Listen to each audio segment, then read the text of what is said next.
Okay, આપનું નામ? મારું નામ મોરે નવરત્ન અંબિકા પ્રસાદ છે. હું ચિત્રા ફુલસર શિવાનંદ 1-2 સોસાયટીમાં રહું છું, જ્યાં મારો પ્લોટ નંબર 74 છે. સવારે 9:30 નોકરી હતી, જ્યારે ઘરે આવ્યો ત્યારે જાણવા મળ્યું કે મારા ઘરનું તાળું તૂટેલ છે. અને ત્યારબાદ મેં દરવાજો ખોલતા જોયું તો મારા ઘરમાં બંને રૂમમાં ને અન્ય ડ્રોવર અને કબાટમાં વેરવિખેર થયેલ હતું, જેથી ખબર પડી કે આપણે ચોરી થયેલ છે. ત્યારબાદ મેં તંત્રને જાણ કરી, પોલીસ તંત્રને. તો તે આવ્યા, તેને ચેકિંગ કર્યું અને આશરે 20,000ની ચોરી થઈ છે, જેમાં 5-6 હજાર રૂપિયા રોકડા અને બાકીના ચાંદીના ઘરેણા પણ હતા. ના, એ સિવાય તો બીજું કાંઈ ચોરી થયેલ દેખાતું નથી.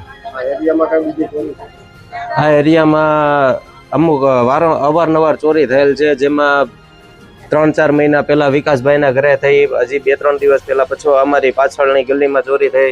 આવી રીતે અવારનવાર ચોરી થાય છે, જેનું તંત્ર ધ્યાન આપે ને સોસાયટીના મેમ્બરો અને લોકો સાવચેત રહે એવી દરખાસ્ત.